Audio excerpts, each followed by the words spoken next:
Market के अंदर पिछले हफ्ते जो हुआ है उसके बाद अभी मार्केट थोड़ी सी रिकवर करते देखने को मिल रही है और हमें उम्मीद है अगले हफ्ते के अंदर और बहुत कुछ अच्छा होता देखने को मिलना चाहिए, अगस्त के अंदर अच्छा होता देखने को मिलना चाहिए। उसके पीछे के 2-3 कारण भी मैं गिनवाऊंगा, लेकिन सबसे पहले जो परसों की बड़ी न्यूज़ थी, डोनाल्ड ट्रंप और पुतिन की अलास्का के अंदर यहाँ पे मीटिंग हुई थी कि जो रशिया यूक्रेन के बीच में चल रहा है वो रिजॉल्व हो जाए।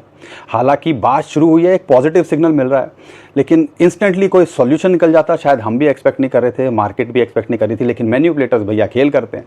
हम 4-5 बजे रात को लगे हुए हैं ट्वीट करने में, अपडेट करने में कि भैया हमारे भाई बहन जो जगे होंगे इस चीज़ को लेकर कि मार्केट क्रैश ना कर जाए, पंप ना कर जाए। तो यहाँ पे हम तो अपनी मेहनत कर ही रहे हैं ना। तो यहाँ पे अभी कुछ नहीं निकल के आया, लेकिन बात शुरू हुई है और कहीं ना कहीं एक पॉजिटिव वाइब्स निकल के आती है। तो उम्मीद की जाती है कि आने वाले टाइम के अंदर ये मैटर भी रिजॉल्व होते देखने को मिलेंगे, टैरिफ के मैटर भी रिजॉल्व होते देखने को मिलेंगे और ये सब चीज़ें टेम्परेरी होती हैं जिसको हमें समझने की कोशिश करनी चाहिए। लेकिन यहाँ पे सितंबर का महीना यूजुअली मार्केट के लिए अच्छा नहीं होता है, लेकिन शायद ये सितंबर का महीना अच्छा होते देखने को मिले, क्योंकि 92% एक्सपेक्ट किया जा रहा है कि यहाँ पे इंटरेस्ट रेट कट करता दिखेगा। और जो बहुत सारे जेपी मॉर्गन हो गया और दूसरे जो लोग एक्सपेक्ट कर रहे हैं कि हो सकता है 3 लगातार कंसेक्यूटिवली 225 बेसिस पॉइंट वो यहाँ कट करते देखने को मिले। तो आप कह लीजिए साइकिल वाइज देखते हैं, क्वार्टर वाइज देखते हैं, हिस्टोरिकली देखते हैं, तो अगले 3 महीने के अंदर लगातार इंटरेस्ट रेट कट होंगे। और जब भी इंटरेस्ट रेट कट होते हैं फेड के, ग्लोबल मार्केट और बिटकॉइन और क्रिप्टो करेंसी पे क्या पॉजिटिव इम्पैक्ट पड़ता है। और इस डॉट को इससे कनेक्ट कर दें हिस्टोरिकली डाटा से, हर साल के क्वार्टर से, यहाँ पे हर 4 साल के साइकिल के अंदर आखिरी क्वार्टर से, तो भैया सारे डॉट कनेक्ट होके कहीं ना कहीं इसी तरफ इशारा दे रहे हैं कि अभी बहुत कुछ बिटकॉइन क्रिप्टो करेंसी के अंदर होता देखने को मिल सकता है। तो यही डॉट कनेक्ट करने हैं थोड़ा सा रिस्क को मैनेज करके, ठीक है। उम्मीद करता हूँ चीज़ें समझ में आ रही होंगी। और साथ के साथ में आप मुझे बताओ, आपके पास में अगर बहुत सारे मतलब इफ़ यू हैव, कई होते हैं ना जैसे कि करोड़ों रुपए होंगे, तो आप क्या करोगे, उनका क्या करोगे, लॉजिकली मुझे बताना। अगर आपको कुछ यहाँ खरीदना होगा तो क्या करोगे? आप कोशिश करोगे कि भैया मुझे डिप में कुछ मिल जाए। मेरे को अगर हज़ारों करोड़ों रुपए होंगे, देखो 100, 200, 500, 1000, 2000 रुपये होंगे, 10,000 होंगे, तो किसी भी रेट पे आप ले लोगे, क्या सेहत पे असर पड़ना है। लेकिन जब आपके पास में हज़ारों करोड़ हो जाते हैं, जैसे कि वेल्स इंस्टीट्यूशंस के पास होते हैं, तो आप क्या करोगे? कोशिश करोगे कि भैया यहाँ पर 5-10% थोड़ा सा कैसे भी प्रेशर करके मार्केट को मैनिपुलेट करके नीचे आए और मैं यहाँ एंट्री बनाने की कोशिश करूँ। और ये चीज़ हमेशा होती आई है जब से बिटकॉइन और क्रिप्टो करेंसी के अंदर पिछले 1 साल का हिस्टोरिकली डाटा देख लेना। और यूएसडीटी मिंट हुए कल या परसों $1 बिलियन, $2.5 बिलियन यूएसडीसी मिंट हुए पिछले हफ्ते के अंदर, पिछले यानी कि 3-4 दिनों के अंदर। तो ये जो टोटल कैलकुलेशन आती है कितनी आती है? ऑलमोस्ट 25-30 हज़ार करोड़ रुपए का इनफ्लो। अब वो किस लिए हुआ होगा? वो इसलिए तो नहीं होगा कि भैया यहाँ पर हमारे भाई बहन हैं उनके लिए मार्केट को अच्छा करना है। वो इसलिए होगा कि भैया हम ये जो है ना, इनसे थोड़ा सा जैसे भी करके प्रेशर में लाएं, मार्केट को यहाँ पे प्रेशर में लेके आएँ। और वीकेंड वैसे है, वाइट कॉलर बाबू नहीं है, और नीचे माल ला के ख़रीदने की कोशिश करें। और यही चीज़ हमेशा होती आई है और यही चीज़ अभी होते देखने को मिल रही है। इसलिए जो है जब भी यूएसडीटी और यूएसडीसी मिंट होते हैं, और वो भी इतने बल्क के अंदर, तो यहाँ पे हमें कहीं ना कहीं दोनों तरफ से देखना है कि माहौल क्या बन रहा है, ये क्या करना चाह रहे हैं और आने वाले टाइम के अंदर क्या हो सकता है। तो इससे आप समझ सकते हो कि यहाँ पर इंस्टेंटली थोड़ा प्रेशर में हो सकती है, लेकिन अगले हफ्ते के अंदर उम्मीद की जा सकती है कि यहाँ पे एक पुश मिल सकता है। शॉर्ट टर्म में अगर उधेड़-बुन होती है, सपोर्ट्स हैं, रेजिस्टेंस है, आपको पता ही है, तो उन पे आपको फोकस करके चलना है। अब यहाँ पे ये चीज़ें आपको समझनी है। और डोनाल्ड ट्रंप के बेटे की एक और स्टेटमेंट निकल के आई है, बाय द डिप। पिछले हफ्ते भी जब उन्होंने बाय द डिप बोला था, तब बिटकॉइन का प्राइस $1,25,000-1,24,500 पहुँच गया था। Ethereum almost all time high के आसपास था। अब दोबारा से उन्होंने बोला है, तो कहीं ना कहीं हो सकता है कुछ ऐसी न्यूज़ उनके पास हो जो आने वाले हफ्ते के अंदर और मार्केट को अच्छा, या आने वाले महीनों के अंदर और मार्केट को अच्छा करते देखने को मिले। क्योंकि डोनाल्ड ट्रंप क्रिप्टो करेंसी को लेकर प्रो लगते हैं, और जो ट्रेजरी सेक्रेटरी हैं वो भी ऑप्शन ढूंढ रहे हैं कैसे करके बिटकॉइन स्ट्रेटेजिक रिजर्व के अंदर बिना इम्पैक्ट डाले उसके अंदर यहाँ पे बिटकॉइन बटोरे जा सकें। बैंकिंग को लेके ईज आउट कर दिया, बैंकिंग को लेके, मतलब क्रिप्टो करेंसी या क्रिप्टो के लिए जो कहते हैं ना बिजनेसेस, उनके लिए ईज आउट, ज़्यादा स्क्रूटनी में नहीं फंसेंगे। ये सारी डेवलपमेंट चल रही है। और गवर्नमेंट यूएसए की खुद $24 बिलियन के यूएसडीसी, जो यूएसडी कह रहा हूँ, बिटकॉइन और इथेरियम या दूसरी क्रिप्टो करेंसी लेके बैठी हुई है। तो हमें यहाँ सोचना है कि ये इतना कुछ चलने के बाद में भी, ये बात हम 15,000 के बॉटम पे भी बता रहे थे, 30,000 पे भी बता रहे थे, आज भी बता रहे हैं, $1,00,000 के नीचे भी बता रहे थे, 50,000 भी बता रहे थे। अब यहाँ पे आपको डिसाइड करो आपको क्या करना है, क्योंकि पिछले हफ्ते के अंदर एक और रिकॉर्ड टूटा है और वो रिकॉर्ड क्या था? वॉल्यूम वाइज देखते हैं $40 बिलियन इनफ्लो आया है बिटकॉइन और बार बार यूएसडी याद आ रहा है क्योंकि यूएसडीटी इतने मिनट हुए हैं बिटकॉइन और इथेरियम के अंदर। ब्लूमबर्ग की ये भी रिपोर्ट निकल के आई है। $40 बिलियन समझ लो, ट्विटर ऑलमोस्ट जब खरीदा था इलॉन मस्क ने 40-44 बिलियन डॉलर का खरीदा था, उतने की मतलब एक कंपनी खरीद डाली ये ईटीएफ और वेल्स ने पिछले एक हफ्ते के अंदर सिर्फ बिटकॉइन और इथेरियम को बाय करके। समझ लो एक तरह से ऐसे होता है खेल। अब हमें डिसाइड करना है हमें क्या करना है। हम तो यहाँ पे बता ही सकते हैं, जो भी अपडेट आ रही है हम तो वही करने की कोशिश कर रहे हैं। और यहाँ पे अगर बिटकॉइन का शॉर्ट टर्म में देखते हो तो क्या लगता है? अगर मैं शॉर्ट टर्म के लिए देखता हूँ तो हमारा माइंड क्लियर है, हमारा वही $1,20,000 से $1,25,000 एक रेजिस्टेंस जोन है, वहाँ बार बार आ रहा है। थोड़ा कोशिश करेगा, एक यहाँ पे एक्यूमुलेशन करने की कोशिश करेगा, पंप करेगा उसके ऊपर, तो तभी करेगा जब इस जोन को ये ब्रेकआउट करेगा। अगर इसको ब्रेकआउट करता है तो $130-132 तक ये यानी कि $1,32,000 तक जाता देखने को मिल सकता है। अगर सपोर्ट की बात करते हैं 21 डे मूविंग एवरेज, ये जो ब्लू लाइन आपको दिख रही है वो एक सपोर्ट निकल के आ रही है जो कि इस टाइम पे $17,000 के आसपास आती है। और देखो बार बार यहाँ हिट कर रहा है और बाउंस बैक कर रहा है। बुरे हालात के अंदर अगर यहाँ नहीं मेंटेन करता है तो $1,15,000 के आसपास एक सपोर्ट है। ये जो ग्रीन लाइन जो पहले $1,12,000 पे आ रही थी, ये एक इंपॉर्टेंट सपोर्ट निकल के आती है मूविंग एवरेज की, जिसको हम 50 डे मूविंग एवरेज कहते हैं। अब शॉर्ट टर्म में ये लाइन्स आपको पता है, सपोर्ट और रेजिस्टेंस आपको पता है, थोड़ा सा सीखने पे मेहनत कर लोगे तो कहीं ना कहीं आपका ये सारा काम शॉर्ट टर्म के लिए जो परेशान होते हो वो नहीं होगे। और टेक्निकल्स अच्छे से काम करते हैं, अगर 60-70% भी काम अच्छे कर रहे हैं तो समझ लीजिएगा आप कहीं ना कहीं एक बेटर पोजीशन में अपने आप को ले आते हो शॉर्ट टर्म के अंदर। और लॉन्ग टर्म में हो तो कई लोगों को कमेंट आते हैं 15 में भी एंट्री की, 50 में भी की, 1 लाख के नीचे भी की।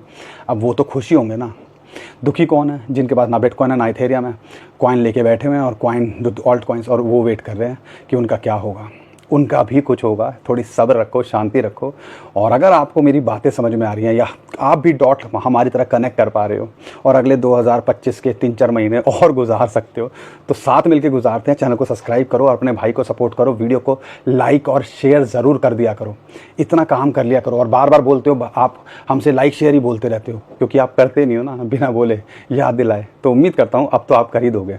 अब इसके अलावा बिटकॉइन की डोमिनेंस कहीं ना कहीं एक राहत दे रही है। वीकली कैंडल अगर 60% के नीचे क्लोज होती है और मंथली भी हो जाए तो कहीं ना कहीं ऐसा लगता है अगले 3-4 महीनों के अंदर और कुछ होता देखने को मिल सकता है। बिटकॉइन ऑल टाइम हाई, बड़े कॉइन ऑल टाइम हाई के पास में, फिर भी बिटकॉइन की डोमिनेंस गिर रही है। ये यूजुअली ऑल्ट सीजन का या एक क्रिप्टो बुल रन का ही सिग्नल होता है।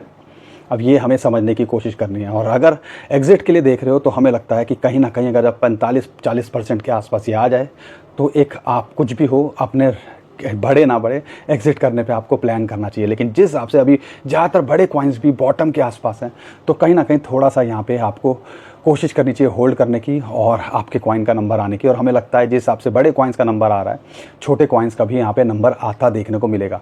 अब कुछ कॉइन्स ले लेते हैं और समझने की कोशिश करते हैं। इथेरियम अगर देखते हैं टॉप कॉइन है और यहाँ पे इथेरियम की जो प्रिडिक्शन निकल के आ रही है स्टैंडर्ड चार्टेड की तरफ से 4,000 से उन्होंने रिवाइज कर दिया 7,500, तो हमें भी लगता है 6-7 हज़ार अब ये जाता देखने को मिल सकता है। और यही चीज़ मैं 2 महीने पहले आपको बोल रहा था तो आपको मजाक लग रहा था, लोगों की बुरी बुरी बातें सुनने को मिल रही थी। लेकिन आज ज़्यादातर लोग बोलेंगे हाँ यार जा सकता है। ऐसे चेंज होता है माइंड जब मार्केट के अंदर माहौल बनता है। लेकिन ऑल टाइम हाई बड़े कॉइन्स के अंदर यूजुअली एक रेजिस्टेंस का काम करता है। वही चीज़ है $4800 के आसपास आया, $4800 से $5000 एक रेजिस्टेंस जोन इसके लिए भी है। वो हो सकता है बार बार यहाँ हिट करे और रिजेक्ट होता देखने को मिले। अगर सपोर्ट की बात करते हैं तो फिलहाल सपोर्ट $4000 पे है, जब तक यहाँ है नथिंग टू वरी। और एक इंपॉर्टेंट सपोर्ट $3350 के आसपास आती है। तो जब तक इन दोनों लेवल के ऊपर है हमें टेंशन नहीं लेनी है और कोशिश करनी है।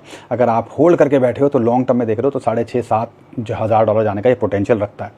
आपको क्या लगता है कहाँ तक जा सकता है? क्योंकि स्टैंडर्ड चार्टेड 2028 की बात कर रहे हैं, वो कह रहे हैं भैया $25,000 भी जा सकता है। अब हम में से ज़्यादातर लोग कमेंट ही करेंगे, मैंने ही कमेंट कर दिया यार 2025 की बात कर लो, पहले ही कल पे हुए हैं, 2028 की बाद में बात करेंगे, पहले एक बार यहाँ से कुछ मलाई तो खाने दो। तो मैं भी आपकी तरफ ही हूँ, मैं किसी और की तरफ नहीं हूँ। हम भी आपकी बातें समझते हैं, हम भी रियलाइज़ करते हैं। तो इसी बात पे कह रहा हूँ कि आपको चीज़ों को समझना है। इथेरियम हो सकता है लॉन्ग टर्म में, लेकिन एंट्री के लिए देख रहे हो तो हम यहाँ पे एंट्री के लिए नहीं देख रहे हैं। कार्डानो की बात करते हैं, इसके अंदर एक माहौल बन रहा है, $0.9 के आसपास मिल रहा है तो एक अच्छी अपॉर्चुनिटी लगती है। गोल्डन क्रॉस इसमें लगता देखने को मिल रहा है। हम आधे डॉलर पर भी बता रहे थे, $0.7 पे आया तब भी बता रहे थे। तो जब इसके लेवल बढ़ रहे हैं और जिस हिसाब से वॉल्यूम बढ़ रहा है, अगर 0.7 के आसपास आ जाए तो एक बड़ी अपॉर्चुनिटी हो सकती है।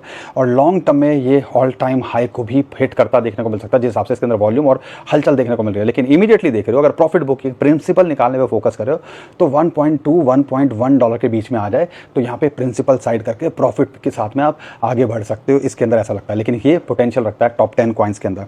कुछ कॉइन्स आज अलग लेंगे जो आप हमसे कमेंट में पूछ रहे हो, उन्हीं को सिलेक्ट किया हमने, उसमें उसके बारे में आगे बात करूंगा। लेकिन उससे पहले एक और कॉइन है कॉमन सुई, अगर देखते हैं बड़े कॉइन्स के अंदर आता है $4, वही एक बार रेजिस्टेंस दोबारा निकल के आई।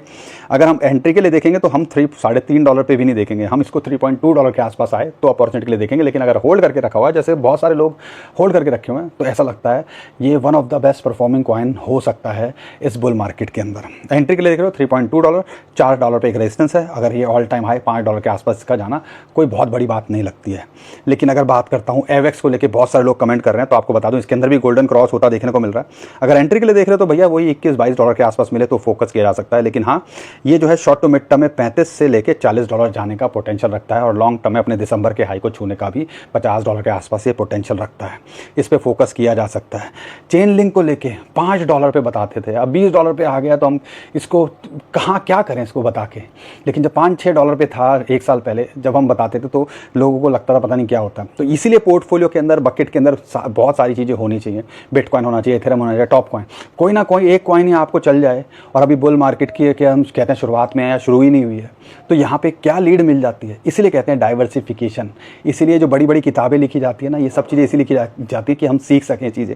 डाइवर्सिफाई, सुई किसी ने $0.5 पे लिया होता है एक साल पहले जब हम बताते थे, क्या उसको टेंशन में होता? कहीं ना कहीं पोर्टफोलियो की नैया पार तो उसी अकेले ने लगा देता या ये चेन लिंक लगा देता। तो ऐसे कॉइन्स आपको इसलिए कहते हैं कि होने चाहिए, डाइवर्सिफाई करके रखना चाहिए। लेकिन यहाँ पे लगता है कि ऑलमोस्ट अगर देखते हैं चेन लिंक को लेके, एक मिनट, यस, ये जो है ऑल टाइम हाई को, अगर मैं चेन लिंक की बात करता हूँ, कई लोग पूछते हैं क्या ऑल टाइम हाई भी जाता देखने को मिल सकता है। पोटेंशियल रखता है ऑल टाइम हाई पे जाने का, लेकिन इमीडिएटली इसको लगभग $28 से $30 पे एक रेजिस्टेंस अगर इसके पार जाता है तो ये भी पोटेंशियल रखता है कि अच्छा करता देखने को मिले। एंट्री के लिए देख रहे हैं तो भैया ये $20 के नीचे ही, और एक बढ़िया एंट्री अगर देख रहे हो $15 से $17 के बीच में मिलती है। अगर मैं बात करता हूँ यहाँ पे डॉट को लेके, बहुत सारे लोग पूछ रहे हैं, डॉट और चेन लिंक यूजुअली एक साथ चलते थे, लेकिन अब ऐसा नहीं है, दोनों का अलग चीज़ है। वो RW पे भी काम कर रहे हैं, ये तो इसका तो टीम बस मार्केटिंग पे फोकस लगता है और ज़्यादा कुछ खास लगता नहीं है। एक रेजिस्टेंस मिल रही है इसको लगभग $4 के आसपास। अगर इसके ऊपर जाता है, जो कि 200 डे मूविंग एवरेज एक इंपॉर्टेंट रेजिस्टेंस होती है टेक्निकली भी और साइकोलॉजिकली भी, अगर उसके पार जाता है तो ये भी $5.5 के आसपास लगता है देखने को मिल सकता है। ये भी $10 से $12 जाने का लॉन्ग टर्म पोटेंशियल रखता है, अपने दिसंबर के हाई को छूने का पोटेंशियल रखता है। एंट्री के लिए देख रहे हो तो $3.8 के आसपास एक एंट्री बनाई जा सकती है। एल्गोरेंड की बात करते हैं, इसके अंदर भी गोल्डन क्रॉस होता देखने को मिल रहा है और यहाँ पे जिस हिसाब से $0.25 के आसपास अगर ये है, अगर इस पर फोकस किया जाए तो ऐसा लगता है ये भी पोटेंशियल रखता है शॉर्ट टू मिड टर्म में एक आपको अच्छा करता देखने को मिल सकता है। शॉर्ट टू मिड टर्म में 0.34 से लेकर 0.5 तक का जाने का पोटेंशियल रखता है। एंट्री के लिए देख रहे हो 0.24 के आसपास मिले तो यहाँ पे फोकस किया जा सकता है। पाइथ को लेकर बहुत सारे लोग पूछ रहे हैं क्योंकि लगातार ये डंप ही हुए जा रहा है। सोलाना अच्छा करेगा तो हमें लगता है ये भी अच्छा करता देखने को मिल सकता है। ऑलमोस्ट बॉटम के आसपास ही है, $0.12 के आसपास मिल रहा है, एक अपॉर्चुनिटी है। इमीडिएटली एक 0.15 के आसपास एक रेजिस्टेंस है, लेकिन इसको पार करता है तो ये भी 0.2 से लेकर 0.25 और दिसंबर हाई को छूने का पोटेंशियल रखता है। पॉलीगॉन मैटिक को लेके बहुत सारे लोग पूछ रहे हैं। इथेरियम बढ़ रहा है, आपको पता है आर्बिट्रम हम कितना बोलते थे, आर्बिट्रम भी $0.5 के आसपास आ गया है। तो यहाँ पे ये एक जो है चल नहीं रहा है, तो इसके पीछे कई सारे रूमर निकल के आ रहे हैं कि भैया टीम एक्टिव नहीं है, टीम सेलिंग कर रही है, टीम के अंदर कुछ इशू निकल के आ रहे हैं। लेकिन जिस रेट के आसपास है 0.2 के आसपास या 0.22 के आसपास एक अपॉर्चुनिटी लगती है, 200 डे मूविंग एवरेज की इसको सपोर्ट भी मिल रही है। यहाँ से गया तो ये 0.3 से लेकर 0.35 शॉर्ट टू मिड टर्म में और दिसंबर के हाई को छूने का ये भी पोटेंशियल लगता है। आर्बिट्रम की बात करते हैं, $0.3 के नीचे कितना बोला आप ले लो, उम्मीद करता हूँ तब आपने यहाँ पे फोकस किया होगा। अगर आप लॉन्ग टर्म के लिए होल्ड कर रहे हो तो 1.1 से लेकर $2 और अपने ऑल टाइम हाई को छूने का ये भी पोटेंशियल रखता है। लेकिन अगर सपोर्ट की बात करते हैं, अगर एंट्री की बात करते हैं, $0.38 के आसपास मिले तो यहाँ आपको फोकस करनी चाहिए। इसके अंदर भी गोल्डन क्रॉस लगता देखने को मिल रहा है। बाकी दोस्तों बहुत सारे कॉइन्स हैं, इसमें से ज़्यादातर कॉइन्स आपने हमसे पूछे हैं, हम कोशिश कर रहे हैं उनको पढ़ने की, कवर करने की, अपनी रिसर्च करने की। तो यहाँ पे हमें कमेंट में पूछते रहिए, लेकिन एक छोटा सा काम ज़रूर कीजिएगा। आपको मेरी बातें तो समझ में आ रही हैं, समझ में आ रही हैं तो अपने भाई को सपोर्ट कीजिए, वीडियो को लाइक और शेयर कीजिए। और कुछ भी करने से पहले यहाँ पे जो है अपना रिसर्च ज़रूर कीजिएगा और अपने फाइनेंशियल एडवाइज़र से बिना पूछे कुछ मत कीजिएगा, क्योंकि मार्केट है अभी $1.25 लाख दिख रहा था, 1,17,000। जो नया बंदा आएगा तो वो तो शॉक में रह जाएगा, झटके लगेंगे उसको। तो इसलिए कहते हैं रिसर्च करना ज़रूरी है और यहाँ पे रिस्क मैनेजमेंट करना ज़रूरी है। तो वो अपने फाइनेंशियल एडवाइजर से डिस्कस किए बिना और अपने रिसर्च किए बिना बिल्कुल मत कीजिएगा, और चैनल को सब्सक्राइब जरूर करके जाइएगा।